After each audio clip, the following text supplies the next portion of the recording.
तुम्हारे सामने एग्जाम्पल देख लो सुधांशु त्रिवेदी को, उससे बहस करते बहुत डरते हैं लोग। बड़ा शानदार मंत्र दिया कि शिक्षा शेरनी का दूध है। तुम्हारा सर काट के काली गुना चढ़ाए तो कहना। तुम संघर्ष को खत्म करने की कोशिश करते हो, वो कभी नहीं खत्म होगा। तुम उल्टी फाइट करते हो, उल्टी, तो संघर्ष नहीं खत्म होगा। तुम उससे मत भागो।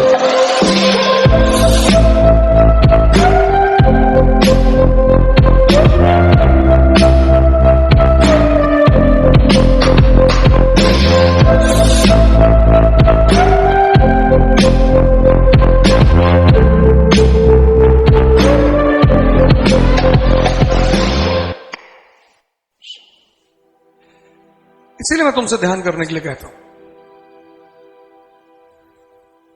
कि जो जीवन का जो हिडन रहस्य है ना, ये तुम्हें दिखाई पड़ने लगेगा। जीवन में क्या अर्जित करनी है, शक्ति अर्जित करना है, दिमाग कहां लगाना है, किताबों में लगाना है, पढ़ना है। ये सारे जब सिम्टम्स तुम्हारे अंदर डेवलप होने लगेंगे ना, डेवलप ही होने लगेंगे। ध्यान तुम्हारे लिए एक लाइट का काम करता है। जैसे अंधेरे में रोशनी की भूमिका होती है, वही काम ध्यान का भी होता है। वो तुम्हें यह बता देता है कि देखो यार, ये है रास्ता, सब चीज दिखाना शुरू कर देता है। हमसे ज्यादा यहां पे हैं कई सारे लोग, बीड़ी उड़ी पीते हैं। तो मैं उनसे पूछता हूं कि हमसे ज्यादा चुनौती झेलते हो? ऐसा कोई दिन नहीं होता होगा, हफ्ता, जब ट्रोलिंग ना होती हो, जब लोग गाली ना देते हो। शायद ही ऐसा कोई हफ्ता बीतता हो। अब हम उसको बहाना बना ले कि भाई साहब बहुत टेंशन है, सुकून नहीं मिल रहा है। लेकिन ये सब चीजें जब तुम्हारे पास हो जाएंगी ना, तुमको बहुत बैलेंस कर देंगी ना, शक्ति बढ़ जाती है। कठिनाइयां कभी खत्म नहीं होंगी। शक्ति तुम्हारी इतनी बढ़ जाएगी, इतनी कि मतलब तुम्हें छोटी मोटी चुनौतियां तो ऐसे लगेगा जैसे किसी ने तुमको कह दिया कि आज रात में तुमको उड़ाएंगे। तुमने कहा हो, तुम्हारा सर काट के काली गुना चढ़ाए तो कहना। तो तुम्हारी उसी चीज का वो जो, अब वो चुनौती तो है ही है, लेकिन उस चुनौती के सामने तुम्हारी ताकत इतनी ज्यादा है कि वो तुम्हारे लिए कुछ है ही नहीं। इसीलिए कल मैंने कहा ना कि संघर्ष तो चलेगा। तो ये जितने लोग परेशान हैं, मतलब तुम्हें परेशान होने की जरूरत ही नहीं। तुम क्या कर रहे हो, जैसे जिनको डायबिटीज हो जाती है, वो क्या करते हैं, डायबिटीज से लड़ने लगते हैं। आजकल तुम देखो चारों तरफ डायबिटीज रिवर्सल का प्रोग्राम चल रहा है। कोई रिवर्सल नहीं होता। ठीक कर सकते हो तुम, पर तुमको बहुत मेहनत करनी पड़ेगी। मतलब तुम ये समझ लो, जैसे मैं कारगिल पार्क आता हूं तो वहां मैं देखता हूं लोग 2-3 चक्कर लगाते हैं, बस कहते हैं बहुत है भैया। 2 चक्कर मतलब 3 किलोमीटर, 3 राउंड मतलब 4.5 किलोमीटर, 5 कहते हैं। डॉक्टर कहता है कि 5 किलोमीटर बहुत है ना, 15। तो 15 किलोमीटर चलने का मतलब यह है कि तुमने जो कुछ खाया है सब हजम हो जाएगा। पैनक्रियास तुम्हारी फिर से रिवाइव होने लगी, और उसी में थोड़ा योग ध्यान कर लिए, खाने पे थोड़ा बैलेंस कर लिए। 3 महीने का शेड्यूल होता है, तो तुम फिर से बाउंस बैक कर जाओगे। पर वो 3 महीने फिर तपस्या का महीना है। तो संघर्ष नहीं खत्म होगा, तुम उससे मत भागो। तुम लोग क्या कर रहे हो, तुम संघर्ष से भाग रहे हो कि मुझे पढ़ना ना पड़े। सुधांशु त्रिवेदी कितना पढ़ते हैं, तुम यार पढ़ने से भाग रहे हो। तुम पढ़ने से क्यों भाग रहे हो, मतलब उल्टा नियम क्यों बना रहे हो।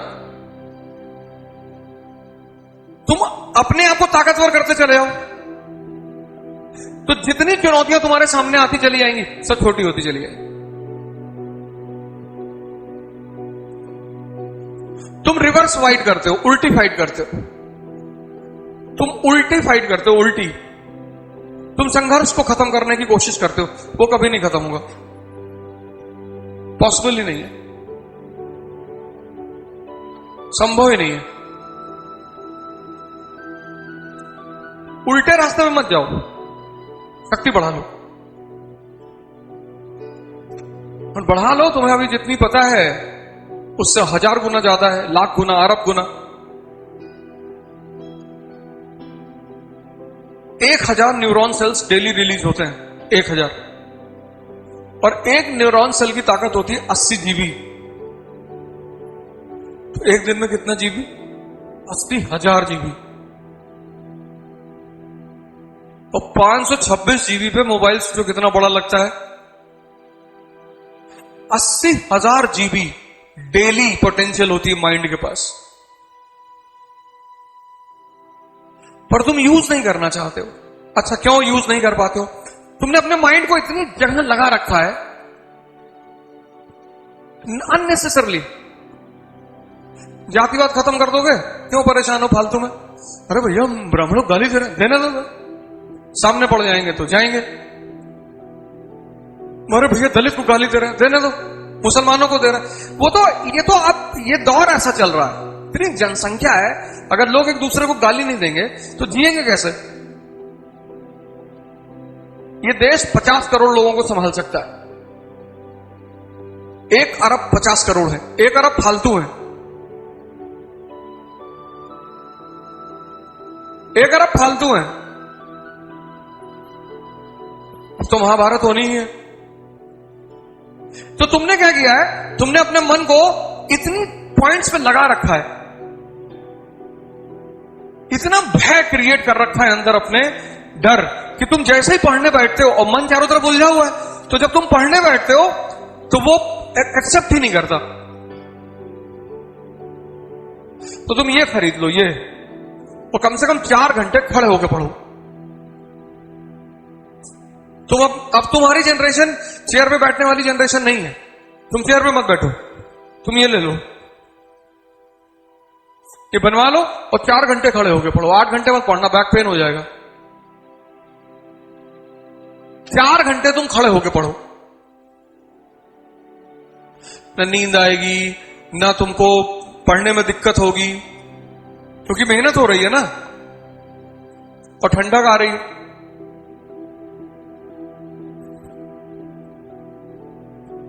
तो धीरे धीरे धीरे धीरे धीरे धीरे धीरे तुम देखना, जैसे जैसे तुम्हारी ताकत बढ़ती जाएगी अंदर, वैसे वैसे बाहर अचीवमेंट बढ़ती चली जाएगी। कितना डॉक्टर अंबेडकर को लोगों ने अंडर एस्टिमेट किया, उस आदमी ने सारा अंडर एस्टिमेशन खत्म कर दिया। इतना पढ़ा, इतना पढ़ा, इतना पढ़ा, सजदा कर दिए लोग। लोगों ने क्या सोचा होगा कि अछूत का लड़का इतना पढ़ेगा, और वो आदमी इतना पढ़ गया, इतनी किताब पढ़ डाला, इतनी डिग्री ले लिया, सब हाथ जोड़ लिए उसके सामने। यही तो अचीवमेंट है। तब उस आदमी ने एक मंत्र दिया, इस दुनिया में हर परेशान आदमी, बड़ा शानदार मंत्र दिया कि शिक्षा शेरनी का दूध है, जो पिएगा। वो बात इतनी चरित्रार्थ, तुम देखो सुधांशु त्रिवेदी को चिल्लाते हुए, मैं बताता हूं आपसे, नहीं देखे तो? अच्छा, वो ऐसे करते हैं, पागल पागल वाले चुप हो जाते हैं। बड़ी अजीब सी मुस्कुराहट उनके चेहरे पे रहती है कि रुको रुको। एक डिबेट में कोई प्रवक्ता था एआईएम का, तो उसने कहा कि चार मीनार तुम्हारे बाप ने बनवाया होगा, चार मीनार ताजमहल तुम्हारे बाप ने। बोले यार बाप का क्वेश्चन बड़ा प्यारा है। बाबर जो है मंगोल और तैमूर की फैमिली से था, उसका डीएनए हिंदुस्तान के किसी मुसलमान से नहीं मिलेगा। लेकिन अगर तुम बाप मानते ही हो उनको, चलो ठीक, तो पार्लियामेंट कोई ईसाई भारत में कहता है हमारे बाप ने बनवाया? भाई साहब इसे चुपचाप बैठे थे और बोले तुम्हारे बाप जहां से आए थे वो कबीलाई इलाका है, वहां बांस की भी मीनार नहीं है, ये हिंदुस्तान के कारीगरों ने बनाया था। पढ़ा लिखा आदमी है ना, तथ्यों का भरमार है वो आदमी, उससे बहस करते बहुत डरते हैं लोग। एक बॉल डाली बाउंड्री के बाहर और नो बॉल, दूसरी फ्री हिट। देखो तुम्हारे सामने एग्जांपल देख लो सुधांशु त्रिवेदी को, शिक्षा शेरनी का दूध है। अंबेडकर का यह मंत्र हर उस, हम तो हमारे तुम्हारे लिए है। वो मंत्र ऐसा थोड़ी किसी जाति के लिए, वो हमारे तुम्हारे लिए, हम सब के लिए है, क्योंकि उस आदमी ने उसका प्रयोग किया, उसको सफलता मिली। 39 उम्र, 39 साल की उम्र में ब्रिटेन के राजा के सामने खड़े होकर अगला भाषण दे रहा है। Second round table conference, first round table conference. Hindustan के राजा महाराजा की औकात नहीं पड़ रही थी जॉर्ज पंचम के सामने बोलने की। वो आदमी जॉर्ज पंचम के सामने खड़ा होकर बोल रहा था 39 इयर्स। तो वो हिम्मत कहां से आई थी? पढ़ के ही तो आई थी, और तुम उसी से भाग रहे हो।